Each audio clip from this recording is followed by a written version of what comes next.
Muling binigyan din ni Pangulong Aquino ang mahalagang ambag ng mga negosyante sa pagpapaunlad ng ekonomiya ng bansa. Inihayag ito ng Pangulo kasabay ng pagtanggap ng 400 silid-aralan na donasyon ng Filipino-Chinese Chamber of Commerce. Si Elena Luna, nag-uulat.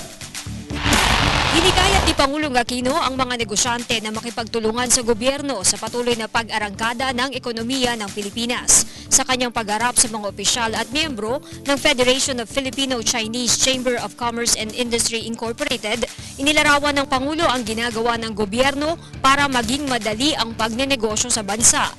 The Philippines is now rated investment grade for the first time in history by, I believe, 3 major credit rating agencies.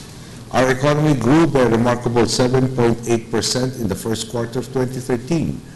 Add to this countless other indicators of economic growth, and you have a situation where even greater prosperity is within reach.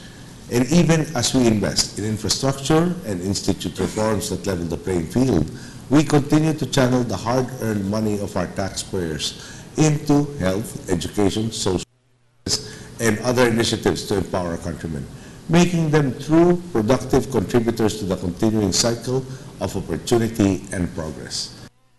Nasa palasyo ang mga miyembro ng Chamber para ipresenta sa Pangulo ang donasyon nilang 400 classrooms na bahagi ng kanilang Operation Barrio Schools. Umaabot na sa 9,000 classrooms ang kanilang naipatayo mula nang simula nito taong 1961. Isinabay sa seremonya ang panunumpa sa Pangulo ng kanilang mga bagong opisyal.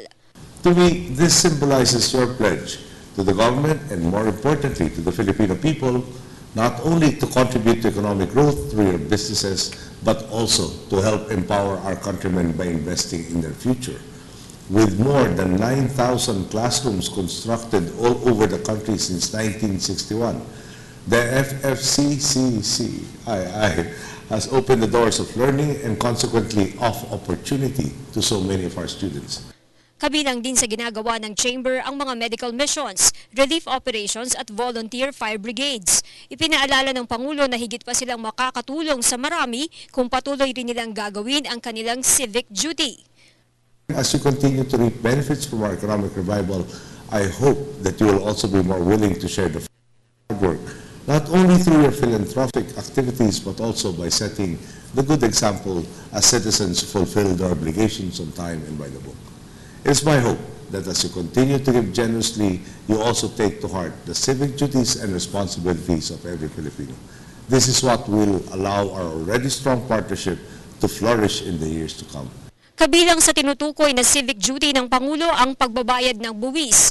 Nangako ang bagong Pangulo ng Chamber na makikipagtulungan sa mga ahensya ng gobyerno para dito at hihikayatin ang kanilang mga miyembro na gawin ang obligasyong ito. We have been fully cooperating with DOF and BIR in support of the government's tax collection programs. We disseminate tax information, encourage the public to pay proper taxes. Para sa Telebisyon ng Bayan, Elena Luna.